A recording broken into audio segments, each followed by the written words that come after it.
Chapter 8, To Catch a Thief. I planned all night while Mom and Dad thought I was sleeping. As soon as it was light, I jumped out of bed and set to work.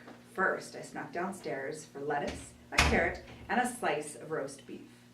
I'd convinced my parents that I wanted roast beef for lunch every day, so I had a regular supply of the beast.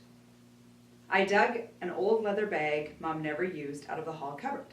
I fed Stedgy and then let him wander while I made my bed and packed up my backpack. I put on a long-sleeve t-shirt and jeans with my torn sweatshirt over top. If I sent any more torn clothes to the laundry, Mom was sure to notice, even in tax season. Then I pushed Stedgy into the box and set Mom's leather bag by the closet door with a slice of roast beef in the bottom and some more nearby. I pulled on my bike helmet and leather gloves. Then, and only then, I pushed aside my dresser and opened the closet doors just a crack. I slipped a piece of meat in and dropped it to the floor. The beast pounced before I heard the meat land. While he was eating, I yanked open the closet door and dropped the bag over his head. He shrieked and fought while I tried to stuff him deep into the bag. I wish I'd remembered to turn on my radio. "Lucas," Mom called from down the hall. Just practicing my dinosaur calls," I yelled back. "A little quieter, please. It sounds like something's dying in there." "I'll try," I said, struggling to push the beast further into the bag. He sank his teeth into my thumb and clung. I pushed him down with my hand while his teeth were busy and grabbed him with my other hand through the bag and squeezed. He let go of my thumb with a shriek. "Lucas!" I quickly tied up the bag. "Sorry!" The beast finally settled down to gorge on the roast beef I'd left in the bottom of the bag. I looked at the blood oozing from the rows of holes on my thumb. The thought of the roast beef on the beast's teeth ground into my flesh was disgusting. I scrubbed my thumb, sprayed it, and wrapped it in a bandage. Only then, when the beast couldn't do any more damage, did I change into my black Tyrannosaurus Rex t-shirt, the one with the white skull across the front and the dark gray head rising up behind it. I wanted to get Kyle's attention first thing. It worked. Kyle stopped me in the schoolyard. "Trying to look tough, Lark?" he said. "No more feather-brained dinosaurs?" I stared back at him, trying not to smile. I'd teach him about feather-brained dinosaurs. All day, Kyle glared at anyone who came near me. I didn't care. Soon I'd be free of the beast and Kyle would be stuck with him. I just knew my plan would work. I made sure he saw what was in the bag. At lunchtime, I lifted out the beast while Kyle was grabbing his lunch. He pretended not to be interested, but I could feel him watching me put the beast back into the bag. After school, I loaded up my backpack with all the junk from my desk, dinosaur drawings, books, work I'd finished and didn't need at school anymore. Soon my backpack was stuffed. I slung it on my back, carried the leather bag with the beast in my left hand, and cradled a pile of dinosaur books in my right arm. I made sure Kyle was around when I left the school. I kept glancing back at him, as if I was afraid and didn't want him to follow me. Of course, he did, which was perfect, absolutely perfect.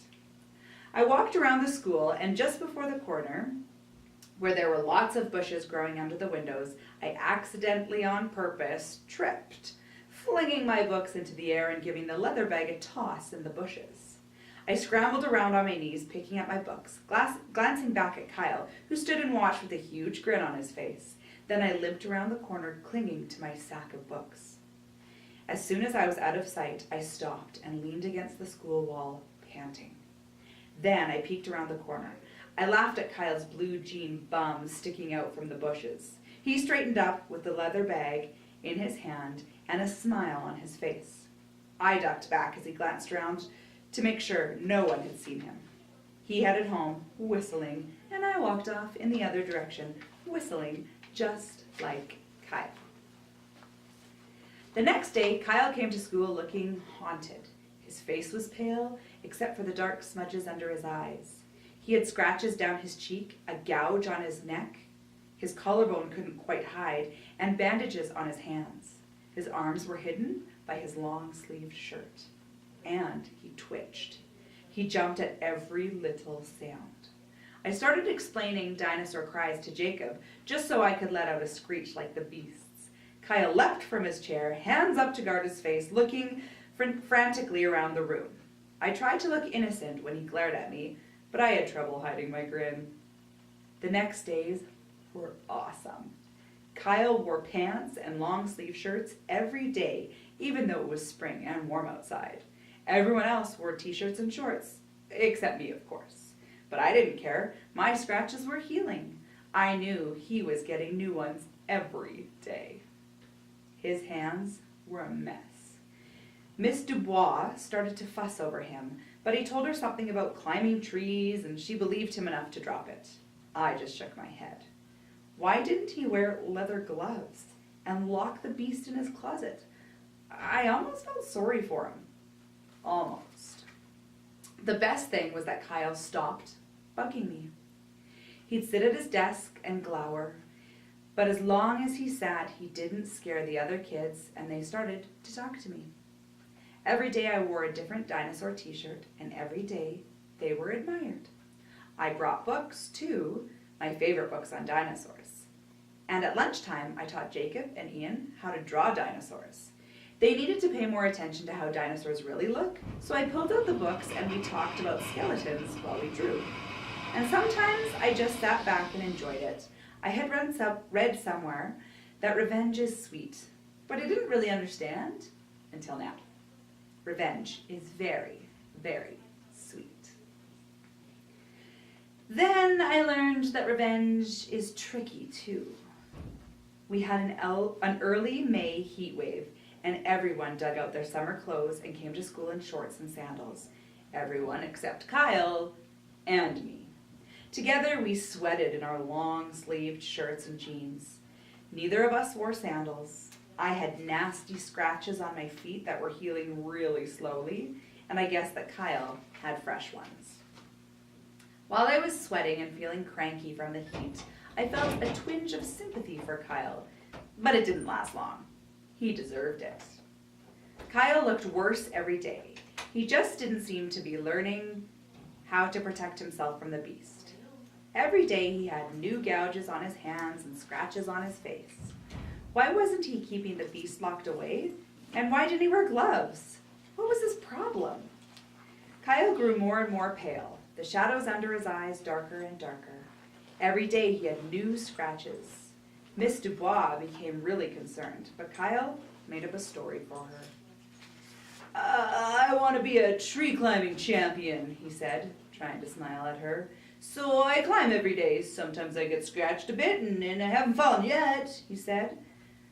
He said that with a flash of the old Kyle, and she smiled. Just be careful, okay? She said. I don't want you in here with a broken leg. I tried to convince myself that I didn't care, that he deserved it. But that got harder and harder. I started to hear the beast in my dreams, screaming and scratching, but at Kyle instead of me. I'd pull my pillow tight against my head, trying to silence the cries, but they echoed in my sleep. And then, one morning, when we were playing basketball, Kyle's sleeve fell back and I saw his left arm. It was covered in a maze of red lines, some shallow and some deep. It looked like he hadn't cleaned them properly. They were raised and red, like the welts Mom gets from pruning. I could hardly see any normal skin between the scratches. He yanked his sleeve down and glanced around to see if anyone had noticed. I just knelt to tie my shoelace. But all day, I felt like the most horrible person in the world.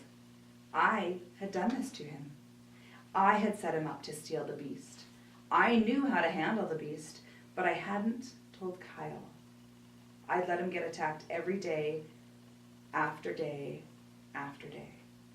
And this meanness suddenly seemed like nothing compared to mine.